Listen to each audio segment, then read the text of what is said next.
Am I doing it, Rick? You're doing it. Okay, welcome back to TYT Sports, everybody. That is Rick Strom. I'm Jason Rubin. So Those watching casual. on Facebook, hello and good morning. Howdy. And good afternoon to you on the East Coast. It is around 2:07 p.m. exactly your time. Those of you on East Coast time may have watched the primetime event that was LeBron James versus the New York Knicks, and it was really, really fun. For Knicks fans, it was really fun for 3 quarters. For anybody else watching NBA, it got even more fun in the 4th quarter. Agreed. And was there some pettiness? So before this game, Fucking petty, man. oh, there was so petty, man. At least you got petty. So before this game, or I should say leading up to it, LeBron James had his quotes about how the Knicks should have drafted Dennis Smith Jr. They said that. He said that following a Mavericks game as he was about to head to New York to play the Knicks. So do some math in your head there to figure out how 2 + 2 = 4. He goes and plays the Knicks. Some Frank Ntilikina shoving, which was good enough, according to some people, to raise a banner next to the 1972-73 championship banner. Some people said we should have Frank Ntilikina tried to fight LeBron James. Look, I'm for that. I'm all for that. Better than the AFC contender banner that the Colts put up. Regardless, here is what Enes Kanter and LeBron James had to say following the game. I like the way you say his name. Well, Hassan taught me because it's Turkish. But say it again. Enes Kanter is how you pronounce it. So that's what. Thank you to Hassan Piker for teaching me how to. For teaching me how to pronounce all Turkish names. So here we go. We'll first roll with the Kanter video. Yes. And then we'll roll with the LeBron video. My house, playing that water bottle flip game again. You know what I mean? I don't care who you are, king, what do you call yourself, king, queen, princess, whatever you are. You know what? We're gonna fight, and nobody out there gonna punk us. I mean, come on, you can't just mess with the rookie like that. You know, if you're gonna mess with, go mess with the grown men. You know what I mean? But I always say, man, I'll die for my teammates. Whatever happened, you know, I'll always, you know, just my teammates back because I see this team, this organization like my family. Whenever I play for a team, I see my teammates, this organization, this whole fans and crowd like my family. So nobody going out there gonna mess with it. Kind of said, and I'm gonna quote it. You can call yourself king, queen, princess, wherever. That's corny. He caught what? What does it say it again? You can call yourself king, queen, princess. You're not gonna punk us. Well, I'm the king, my wife is the queen, and my daughter is the princess. So we got all 3 covered. What happened with you and Enes and Frank on that play there? Nothing. Make a dinner reservation? Never that. You know, nothing. I mean, we got the win. That's. I'm not gonna get. I'm not even gonna say that guy's name again. Anyways, next question, please. There's a lot of salty Knicks fans. I'm not one of them because some people are saying, well, it's like LeBron goes and takes a picture at on the actual floor.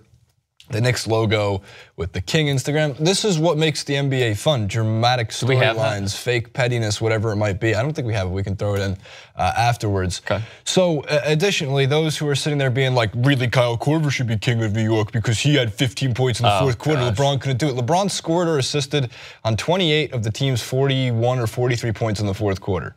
And he hit the dagger in front of Porzingis. The Knicks blew a 23-point lead. There's a lot to be hopeful for in the New York Knicks.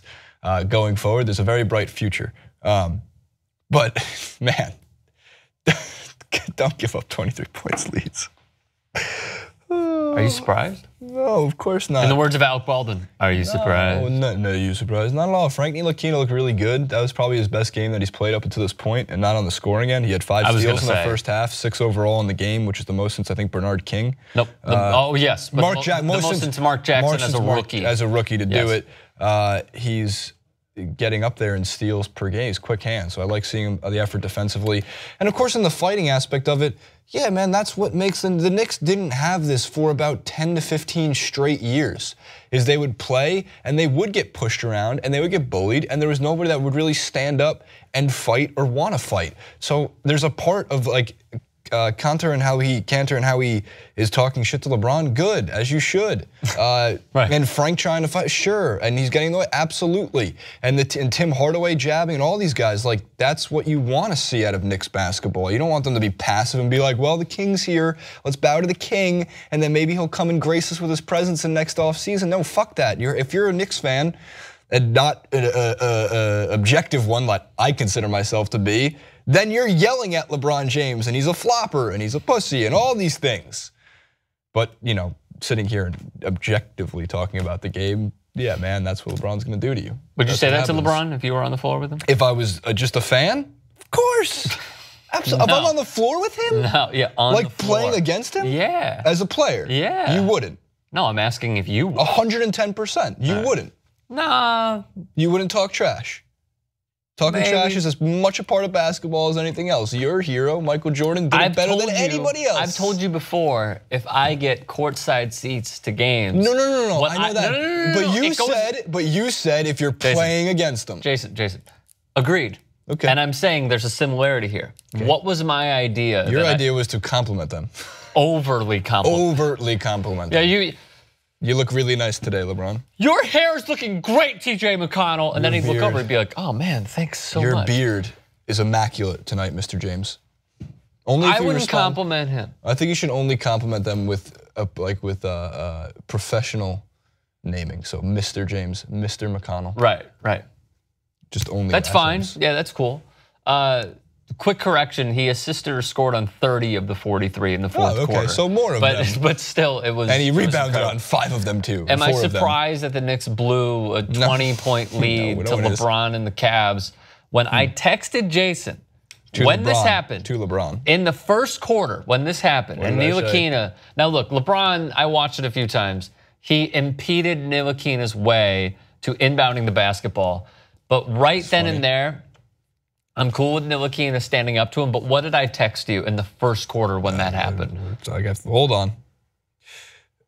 Knicks waking up the beast in the Bron. What? Knicks waking up the beast in Bron. Correct.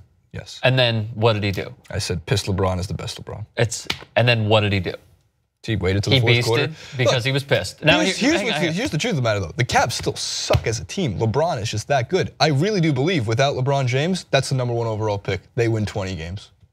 Dwayne Wade cannot play basketball, man. But he can secure an offensive rebound when the Cleveland Cavaliers needed the most. Absolutely. Don't get me wrong, but look, Dwayne Wade is the 4th or 5th greatest shooting guard to ever play the game of basketball. I mean this in no disrespect. That man's knees have fallen off a cliff. Off a cliff, and and now he's playing 20 minutes per game. Last year he was playing his career low of almost 30 minutes per game. He can't.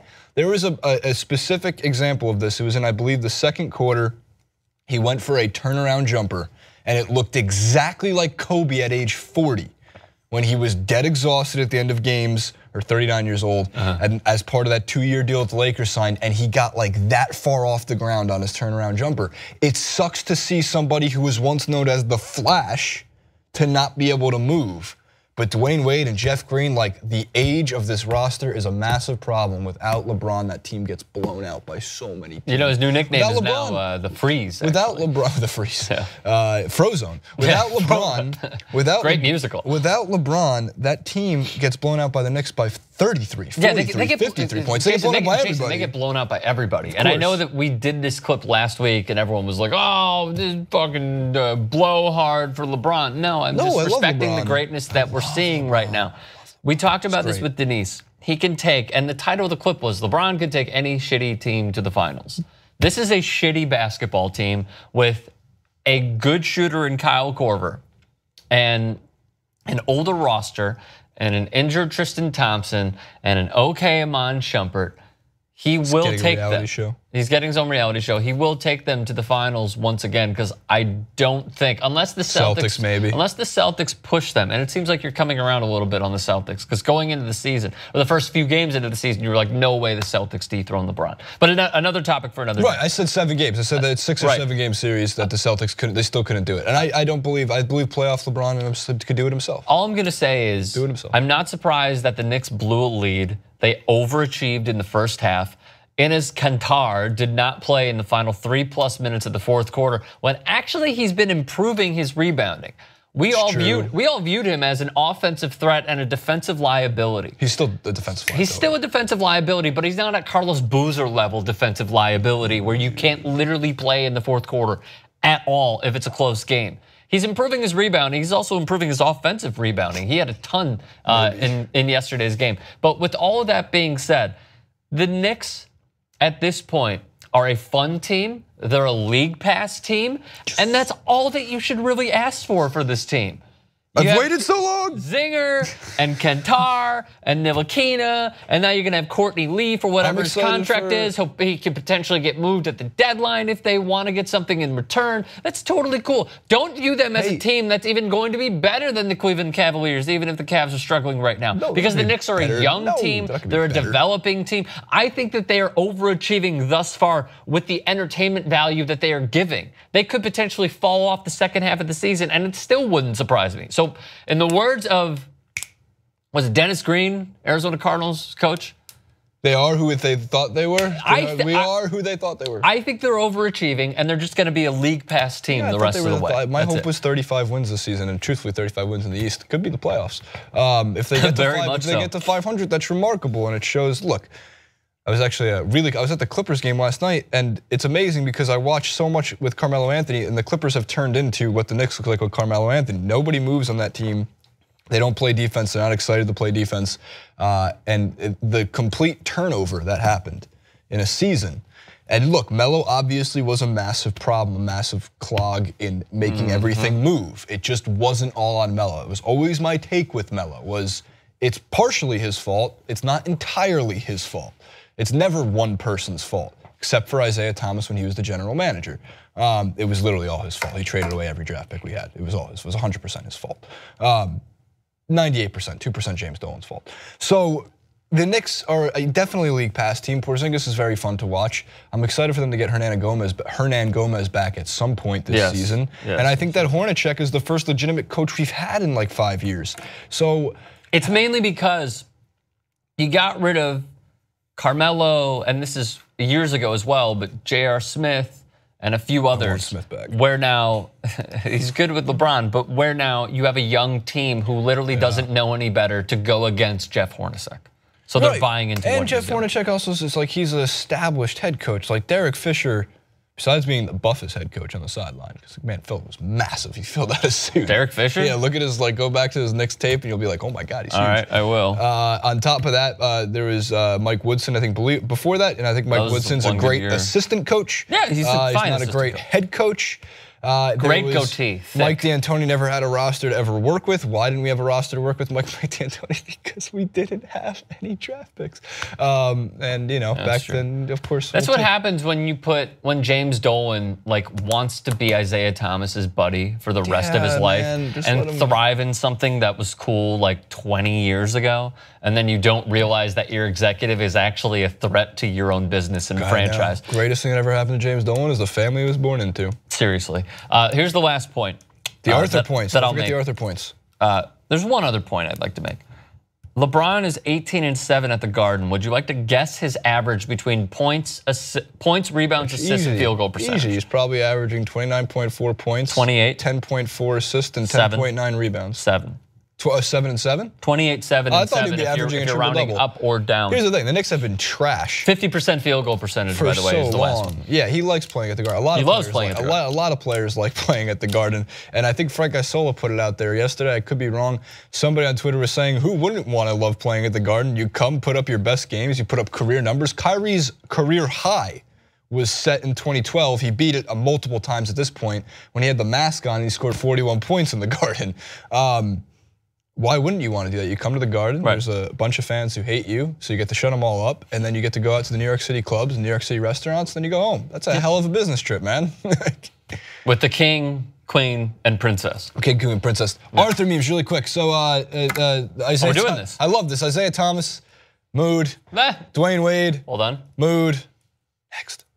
Do the next one. Mood. And then lastly, NBA on TNT. It's not lastly though. So good. Because lastly, the best Arthur meme is the fact that we have Arthur Aguirre, editor, producer for TYT. Oh man, it's funny because his name is Arthur. His name is also Arthur. Yeah. Free Instagram plug. This is looks exactly like him. Every day when you're walking down the street, everybody that you meet has an original point of view, and I say, hey. What a wonderful kind of day. If we could learn to work and play and get along with each other, you gotta listen to your heart, listen to the beat, listen to the rhythm of the street, open up your eyes, get together and make things better by working together. Yeah. How does it only have 129 likes? Shame on everyone for watching this clip and not going and liking Arthur's Arthur post. Oh yeah. There's also another one, scroll down 2 lines and they'll see, oh, you remember Arthur? This is what he looks like now. It's like a mugshot of Arthur, of our Arthur, like mugshot-esque of our Arthur. True. We move forward to, you have to explain to me, I was confused this morning, audience. I was very confused this morning for one very important reason. I don't understand why the hell Oscar De La Hoya wants to fight Conor McGregor, aside from publicity, but I don't get it. What is this? Okay, so my dad's gonna come out in a tweet and say, I won't fight Conor McGregor. Everybody wants to fight Conor McGregor. What's your dad's golden rule? Don't be a dick. Is Oscar De La Hoya I hate to say this. Is he a dick or is Conor Oscar De La Hoya has been a dick a few times through this process. So I'm gonna break this down for everybody and then we'll get your reaction. So let's just roll through all of the media that we have that we put together for this clip, Skip. So starting on December 6, 2016, to our guy Marcos Villegas of Fight Hub, and this is what Oscar De La Hoya said. If Conor is serious about fighting, first of all, I would love to talk to him and promote him. I mean, imagine Conor McGregor and Golden Boy coming together. Moving forward, here is what he said in the build-up, non-confirmed fight of Mayweather and McGregor. On Facebook, some of the quotes: our sport might never ever recover. One group will eventually be left to make sure this farce doesn't occur. My interest is in the health of boxing as a whole. And then he continues on. Floyd's and Conor's motivation is clear, it's money. In fact, they don't even pretend it's not, but it's also a lack of consequences for when the fight ends up being the disaster that is predicted. After this fight, neither of them will need us anymore. Oh, please. Floyd will go back to retirement, presumably for good this time, with another 9-figure paycheck, and Conor will go back to the UFC. And then, did we have the second part of that or no? No worries. Okay, first he put out this tweet.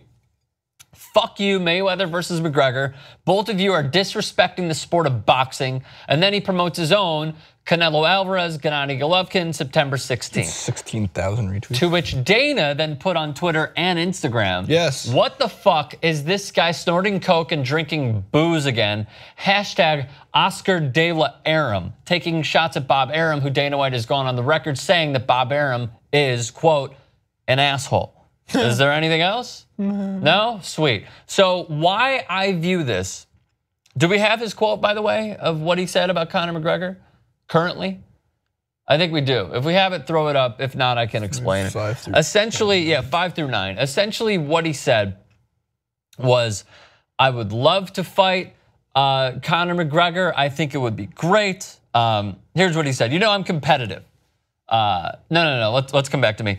We'll throw it in post. He said, you know, I'm competitive. You know, I still have it in me. I've been secretly training. Oh, fuck off. Secretly training. I'm faster than ever and stronger than ever. Again, fuck off. I know I could take out Conor McGregor in 2 rounds. I'll come back for that fight. 2 rounds. Just one more. I'm calling him out. 2 rounds. That's all I need. That's all I'm going to say. He's a big Irishman. He's the king. He's the king. Hey, let's get it straight. In the cage, he would freaking destroy me. No, we have to fight in the ring.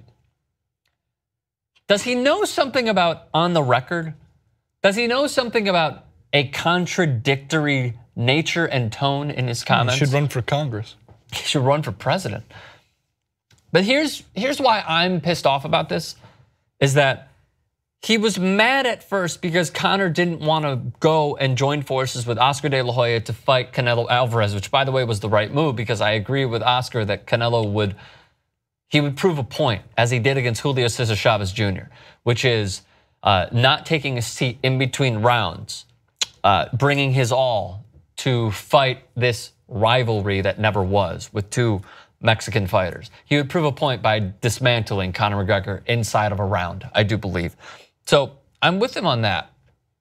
However, to say that he is so in favor of Conor McGregor joining forces with Golden Boy, once Conor McGregor spurns him, oh my God, this is horrible for the sport, it's horrible for boxing. He goes on the record saying it's a farce, it's a circus, this is disrespectful to the sport, fuck all of you for buying into it, we're gonna be $100 lighter because it's a farce, yada yada, and then coming out and saying, oh, I would love to fight Conor McGregor.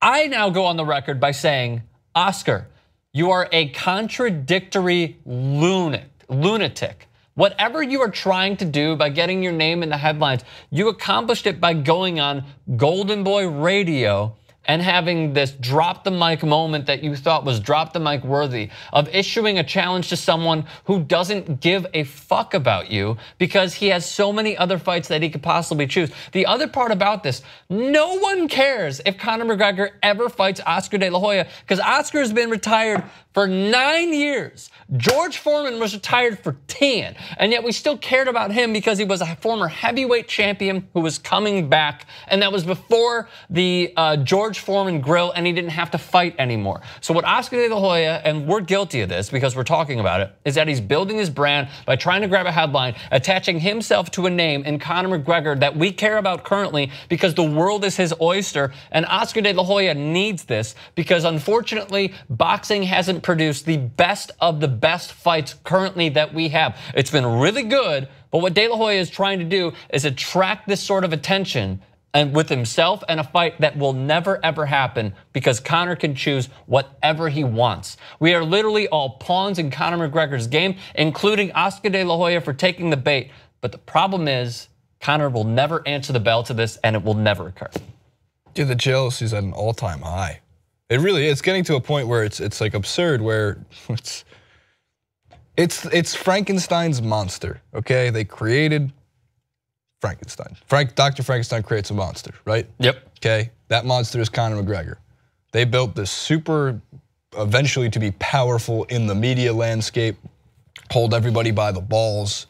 A single tweet could send people like myself into complete overreaction mode, which happened when he sent out the retirement tweet. I was really pissed off because the truth of the matter is he's entered a status of athlete that with seriously a 140 character tweet doesn't even need the 280. If he were to say again, I want to fight this person, enter any person here, well, there would be literally everyone would be talking about it. Yes. And the same with De La Hoya. It's just it should be considered embarrassing, but I can't call it embarrassing for De La Hoya. While it's extremely contradictory, like everybody's doing this, so it's not going to end with De La Hoya, and it didn't start with De La Hoya. So like it's embarrassing for De La Hoya, and it's really contradictory. But at the same time, I'm not going to knock him for doing it because as well as it being super annoying, like obviously, man, like everybody wants a piece of Conor McGregor at this point, and the only people you could be mad at is. I don't know who you could be mad at. I think the only Conor has transcended this status of just becoming he's become the Floyd Mayweather. Look, when Floyd Mayweather was at his prime and he was all the money fights and he was fighting, everybody wanted a piece of Floyd Mayweather, everybody wanted a money fight. Now if you want a money fight, it doesn't matter what sport it's in, for fuck's sake. If LeBron James called out Conor McGregor to play a game of one-on-one, it would be streamed to over 25 million people and people would pay $1 per person just to watch that. What if Conor beats LeBron James in a game of one-on-one? Right. Like, what if LeBron fights him in the ring? It doesn't he could have matter LeVar Ball as his hype man, too. 100%, 100%. Like, and look, the same thing for LeVar Ball. LeVar Ball's marketing ploys have worked. So it sucks that that's the landscape, that if you just hype something up without consequence, then you can get your product across to a massive platform. So what I personally, allow me to interject, what I personally believe Oscar De La Hoya is trying to do make money is, well, not only make money, but to make money, but also build the brand of Golden Boy. But more importantly, because he was so wrong by, it's sort of like if a girl you like does not want to be with you, you immediately trash that person to your friends. Because, I don't need him, whatever. That's exactly what he did with Conor McGregor when Conor did not choose him to court. Yeah. He chose Floyd Mayweather because that was the cash cow, it was the king. Now, what Oscar, I believe here, and I know I'm dancing around it, but here's the main point. What I believe he's doing is he's trying to save face and right his wrongs by getting back in bed with Conor and the Conor camp, because the fuck you tweets and the, this is horrible for the sport, he was wrong. He'll never admit that he was wrong, but he's showing it in a way by praising Conor, by saying he's the king and all of that sort of tone. Yeah, so you're a contradictory embarrassment, but at the same time, I don't knock you for it. Make your money. Make your money, Oscar. That's all I got. We're moving forward. LiAngelo Ball. So we haven't talked about this one because no one cares about LiAngelo Ball. Oh, it's so harsh. It's just a joke. Everyone needs to calm down. It's a middle child joke. You had an opening for a soundbite there. It's a middle child joke. No, not this guy, or the other one. He had.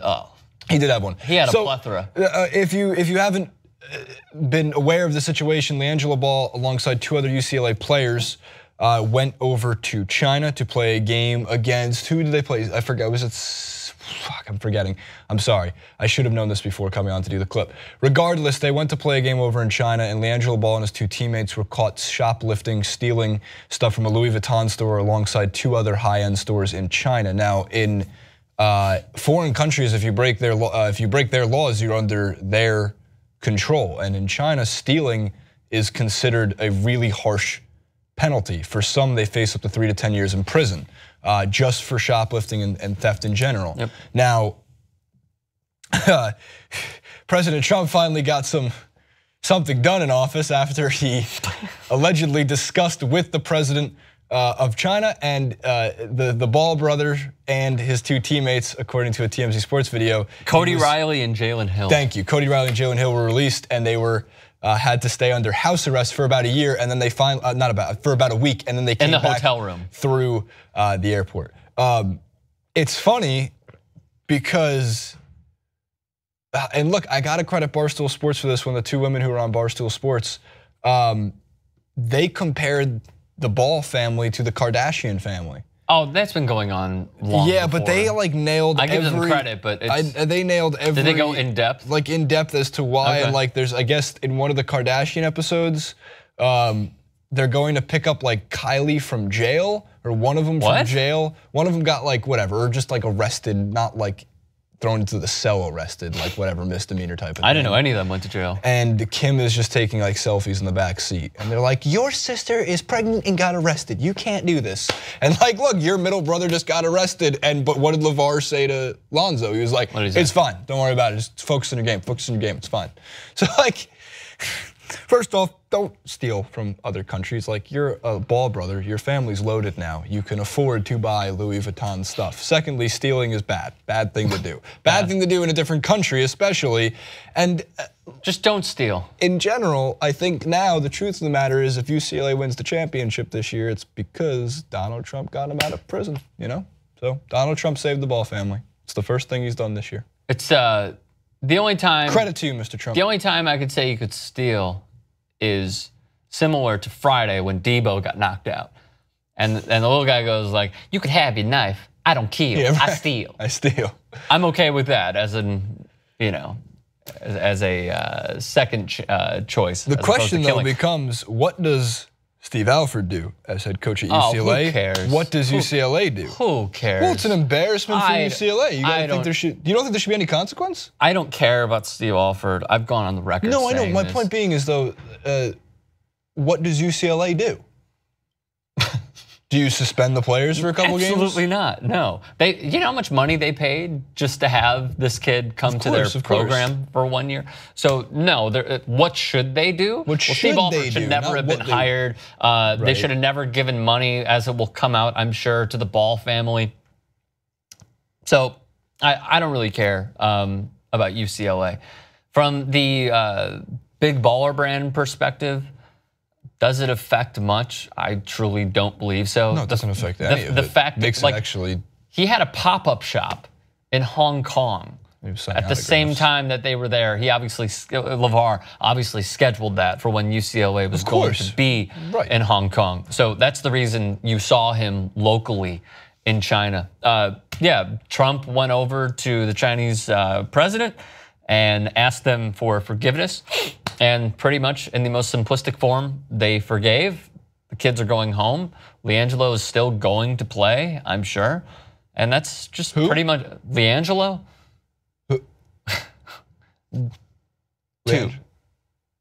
Two. Ball two. Ball two. Yes. Got it. Two, the second one. I mean, it's a joke. It's a joke. On top of that, they get so mad. Why? Because they're just like, he doesn't know that it's LiAngelo's about sarcasm, just so much sarcasm. Sarcasm's hard. I like talking. Breathe. So like what should they do is I think they should suspend him for a couple games or some shit. Like a couple games. Yeah, sure. Suspend him against Wofford. Exactly. Yeah. Suspend him until conference play. Suspend him against North Carolina, A&T State, whatever. Like, who gives a shit? Yeah, who cares? The fact is, this is one of the dumbest things that you could do, but he's a kid. So it is what it is. And he's not going to prison in China. He's a student athlete, Rick. Student first. Student athlete. I think this is actually really good for the Big Baller brand, by the way, because anything that's going to keep their names in massive headlines, because again, Lonzo ain't playing great. So if Lonzo is playing great, unbelievable basketball, that would keep him way up top. But he's a Laker, so of course every game is either Lonzo's success or Lonzo's fault, no matter what, for the rest of his career. Oh, yes. As long as he's on the Lakers, especially. But so like when like LaMelo, who's been kind of laying low, he isn't playing. He's got pulled out of school. There's not a lot of highlight tapes going around, no mixtapes, that kind of thing. And LiAngelo gets in the headlines for this type of thing. Yep.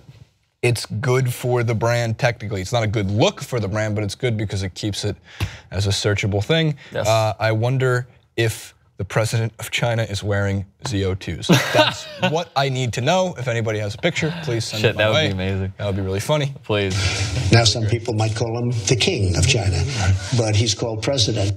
Oh, God. Oh, God. The king of China, but he's called president. Oh, man. You know, Rome wasn't built in a day. I mean, if I was there, it would be built in a day. But, you know, Rome wasn't built in a day. Rome was not built in one day. I think that's it for the big 3 stories of the day. Because we do have one more. We have 2 more. We have for everybody watching on Facebook, and are we streaming on YouTube? We are streaming on Face. Both. All right, fantastic. And on Tube. Thank you, everybody, for watching, commenting, subscribing, liking, favoriting us. Enjoying us. You can follow Richard at Rick Strom on Twitter. You can follow Jason at JasonRubin91 on Twitter. You can follow Edwin at... We didn't practice that. Radio Bear 13. Radio Bear 13. You can follow Skip at... That's all I got. I only know Edwin's. Wow. Sorry, broskis. You can follow Bartman at, all right, let's the Bartman. Hit me with the break thing and then we'll come back. All right, now come back.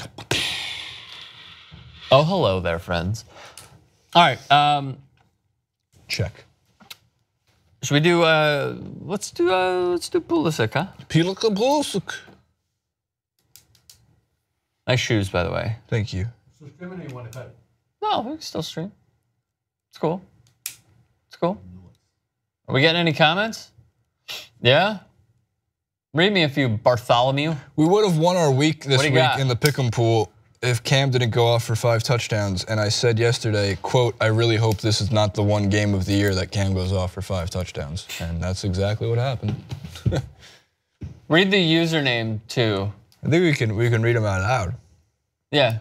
We have them. Could I share? Hit me with your bash. Okay, I got one here from... One? On YouTube or Facebook? No, I have quite a few, but quite a few. Anders Rabin Hassan says, the king of China. LOL. Trump says so many stupid things that it's hard to keep up. That's it? That's the only comment? That's the only comment. You said there's a lot of comments. Yeah, there's more. You just said you had a lot. You gotta keep going, boy. Man, what do you gotta do? I gotta pick my spots when it comes to reading comments from YouTube. Fair. YouTube or YouTube? YouTube. Because most of the commentary from YouTube what about Facebook? Commentary from the gutter. That's just me. There's usually some very awful comments. Yeah, Those are my favorite kinds. You can read whichever ones you think are necessary. All right, where's the stream? Are you done? We go to TYT Sports. I'm going to Facebook. Birdman. I'm done for now. There's no comments on Facebook yet. I respect Carter for his off-court issues, but on the court, Cantor. You're a bum, and you should keep your mouth closed. Wow. You're not reading it right. I feel like Flavor Flav with This Nardwuar. is the same Knicks team. They always play up to the good teams, give you a little bit of hope, then they can hang with them, and then they'll turn around. They'll get blown out all by teams like the Atlanta Hawks. That's fair. Bart, read me some awful comments. Yeah, Bart, read me some awful comments. No awful comments? No. Nothing? Trying to find one that's catching my attention. Read any. Okay. Come on, Keith. The Thrusters 24 says, anyone hear about that shooting in Cali? More dead kids. That's where we draw. Want me to read one? That's where we draw. All right. I didn't though. But is that today? Cut Bart's mic for the rest of the show. Bart, is that today? Did that just happen? That's right now. What happened? And it just goes by what I said in the beginning. Most YouTube commentary comes from the gutter. All right, let's try to keep it to sports-centric I don't blame you. That's fucking awful. Sports-centric comments would be the way to go. Okay, we can talk about Christian Pulisic because let's do it. He released a Players Tribune article that hit the hearts of many Americans because part of 2014 that he was a part of in the World Cup was the watching experience, was the experience of getting to that stage that he wanted to be at in 2018, and of course we would hope he'll be at it 2022. But in 2014, he kind of went through some of the motions that were a part of the USA's run towards the round of 16 and coming out of the group of death that included Germany and Portugal and being able to overcome that, including landed Clint Dempsey's 29-second goal within the first minute against Ghana, and of course in the 85th minute, John Brooks' header. Where he blacked out when he scored. Completely black, and he cried, and he's on the ground, he's overcome with emotion, and the commentary at that point was they stole one from Ghana, it made everything possible down the road. Tim Howard's play, everything like that, and eventually coming up short against Belgium, but a very close game and a competitive game that almost saw us go to the quarterfinals of the World Cup. And he said it was heartbreaking to see that. He felt like when he was running around his basement watching that game, he had the whole country running around the basement with him. And when you're Christian Pulisic and you're on the rise to becoming a great talent in the world of football, for Borussia Dortmund, for the USA, like you had the chance in 2018 to literally have the entire country running around with you as you scored goals in qualifying, as you set up goals in qualifying. So it was a really well done piece. Overall, I'm not sure if you have some specific quotes that you wanted to read from it, but I would encourage everyone to go read it because we do have a person, I believe, who is well beyond his years and maturity and is getting all the experience he needs to overseas where he should be, and he is going to bring hopefully the brightest possible future for the U.S. men's national team if they can get the rest of their shit together. That's the big problem. And a defense, seriously. I'm gonna just go buy. We can just give some citizenship. There's 4 people, Trump. Just let us give. Yeah, have Oprah hand out citizenship. Just let us give citizenship to the PSG defenders. You get it. It's fine. Just Ramos, you can be an American, and Boateng, you could be an American. 4 of you. Somehow. It will be a literal lottery. If we can rig an election in the United States, we can rig citizenship for a few people. We can do this. I think first of all, there are already some people who do that. Second of all, no, I understand. I'm saying for PSG defenders. None of them, to my knowledge, can play football at the highest possible level. So we have to start. Well, we leave that to Carson Wentz. Look, the extreme vetting is going in the wrong direction. We need that to go to more towards. Okay, so let's see. You're 6'3", you run a 4.40. Yeah, who is the 13th president? It doesn't matter. Doesn't matter. Just come on in. Just know who George Washington is. Washing machine. George washing machine. George dryer machine. George drying machine. George Mirasan.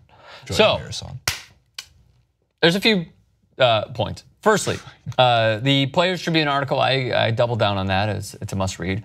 The second is go watch the 60 Minutes interview that Christian Pulisic had on CBS because it showed you a side to him that is giving, that is caring, and that is also humble, and that is somewhat awkward, I think it's safe 19? To say, because of his age and also because he's dealing with stardom at such a young age, especially with Borussia Dortmund. This isn't like going to some low-level club in the 2nd or 3rd tier and being a star. This is Borussia Dortmund, which is the People's Club of Germany. So on top of that, the People's Elbow of Germany. On top of that, that should be his goal celebration. It should be the People's Elbow for the People's Club. On top of that, there's a lot of problems with the United States men's national team. I don't believe that it all falls on Bruce Arena. I don't think it all falls on Jurgen Klinsmann being fired. Do I think those two go hand in hand? Obviously. But there is systemic problems going on with the United States, and just reading his comments and what he wrote for the Players Tribune, it just set off all these triggers in my mind about the pay-to-play system that is going on with the United States, where some families have to pay somewhere from, depending on where you live, $3,000 to $12,000 a year in order for your kid to play. So those in lower economic systems in the United States are not able to. Huge problem. There's another thing that was published by The Guardian that I'd like to read to all of you. The Guardian. There was a study that went on where they compared the background of each U.S. men's national team member from 93 to 2013, that of every NBA All-Star and NFL Pro Bowler over the same period, using socioeconomic data from their hometown zip codes. They found soccer players came from communities that had higher incomes, education, and employment rankings, and were whiter than the U.S. average, while the basketball and football players came from places that rank lower than average on those same indicators. Those numbers have tightened since 2008, reflecting more recent diversity in soccer, but the gap remains. And one of the founders of the study said, "I'm, to be honest, surprised that the data is so striking." Doug Andressen, U.S. soccer chairman, said the system is not working for the underachieved community. It's working for the white kids. I agree with all this. Numbers do not lie. And if we don't want to see another article written like this ever again, you got to start at the root of the problem. You don't go to a tree and say, oh, that leaf is brown, let me water it. You plant a new seed. That is exactly what needs to happen with the United States Soccer Federation. Sunil Gulati should not be allowed to run it anymore. We need someone who wants to have the pay-to-play system completely revoked from the academies and just try to find the best talent who necessarily can't afford to shell out $3 to $12 to even $20,000 a year to go play for some bullshit club that doesn't produce the best players. Soccer is whiter than golf in this country. Like people need to get that, like people have to realize that, like you can like country clubs and shit like that for high school golf teams. That's cheaper than soccer. That's a problem. That's a massive problem.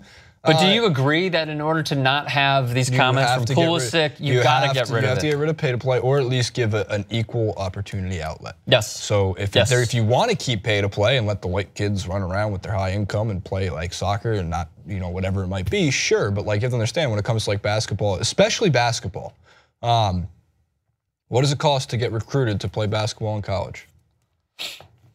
What does it cost? $0. You go to public school, and again, some of these, as Chance the Rapper, I'm wearing a shirt actually, happens to be helping out public schools in the south side of Chicago and Chicago in general. Not everybody is given the same opportunities. A lot of people, though, do get the opportunity to find a way to get to a public school, whether it be good or bad. Unfortunately, some of them are very bad situations. Yep. Basketball is an outlet. Football is an outlet. Sports is an outlet. It takes you away from a spotlight that can be overwhelming and unfortunate and have to deal with problems that I shouldn't even be speaking on because I've never had to deal with them myself, and that's not trying to falsely empathize or sympathize with them. However, I do know that when you do have a sport, whether you're good or bad at it, it does take away. You get a team which teaches you camaraderie. If you listen to a lot of NBA players, like J.R. Smith, for example, who came out of Newark, you know, his coach saved his life. Karl Anthony Towns said something very similar. A lot of players will talk about how it's important to have that kind of team, that kind of camaraderie in their life to help structure them. Jimmy Butler couldn't afford basketball shorts. Jimmy Butler couldn't afford shoes. He was homeless. Jimmy Butler was literally homeless, living with friends and whoever he could find. So you got to give, soccer as another example of a great team sport. That as long as there's a field, and whether it's beat up or not, as long as there's a field and a ball, you can get good at that sport. And why do we know that? Because look at some of the other countries that aren't even given even close to the same economic status that the United States has. And they're playing on dirt, and they're getting good enough to play world football at the highest level. Therefore, you know, that's why, I mean, in general, get rid of pay-to-play. In soccer, they're playing on dirt without even sometimes a ball. In the Dominican Republic, they have sticks and they play with like cans and bottle caps. They play with their imagination. It doesn't straight up matter. Play with their imagination. The United States has how many million people? How many? 3. Recent census data. Right, of course. Like millions upon millions. I believe it's 500 million, but I could be very wrong. I thought it was like 3 Is it 300 something, million? but like whatever. So like 30 million something? Give or take a million. 30 million something are playing soccer in this country? You're telling me that you can't find the best talent out there? Look, Iceland has 13 people, and 11 of them are good enough to field a national team that made it past the group stages of the Euros and got to the quarterfinals. They have like actually like 15, no, it's like they have 22,000. Yeah, 22,000. Yeah, you realize 22,000 people. 22,000 people. That 22,000 people could fit in a square mile in LA. Yes. A square mile. We can fit all of Iceland here. We should invite them all over. That might be the size of my town. We should have a massive party. It might be the size of my town. Should we have a big party for Iceland? Shark party? Invite them all to, and then like shark party and have like 2 of them. Does anybody understand that And reference? then 2 of them will be like, hey. You understand that reference? Hey, we'll give you Anthony Jeselnik? Oh, okay. How many? He would have a shark party. Here we go. On his show. How many citizens? No, what is it? Population of the United States? Population of Iceland or the United States? United States. Yeah, I thought it was like 340, 339. Yeah. Whoa! And like 30 million play soccer. Misaccounted for 16 million people. 323.1 million. Whatever. So the point is, dude, the UK has 65 million. That's not that many. It's not that many. Amazing. How many does Russia have? 144. For that much land? A lot of it's fucking cold, man. Like they're on Canada's. You're cold. That level of you're cold. Let's rank population rankings. All right, we're getting off topic here. It's important though. The main, just come back. The main point is, we need to get rid of pay. What? Do you know what the world population is? No. 7.5 billion. I was gonna go with 2 million. They weren't joking when they said we need a plague. Like, we're getting so overpopulated that we're just gonna need to. We're really gonna need to set. There's one decent Dane Cook joke of recent. I like Dane Cook's like old stuff, but a lot of the new stuff I'm not as big of a fan. Comedy is hard though, so I'm not gonna totally shit on him. He has a Dane Cook joke about how most Americans are racist because the idea is we're gonna get too populated here in America and we're gonna have to colonize the moon, right? Okay. He goes, but then at some point we're gonna have to find a new Earth. And he goes, here's what we're gonna do. We're gonna get all the people, we're gonna get them all up and we're gonna go and find the new Earth. He goes, see, that's racist. He goes, how could that be racist? He goes, you wanna get all the white people and give them the new Earth and leave the black people shitty old Earth. Population 7.5 billion. China's got 1.4 billion? Holy shit. Sounds about right. India's got 1.3 billion. All right, I think we're good. I know, we're definitely good. I'll buy you lunch. Thank you everybody for watching on YouTube and on Rick, Facebook. I'll buy you lunch if you tell me the 4th most populated country, it's in Asia. India. Go, Indonesia. India's the 2nd most. Oh wait, what was the question?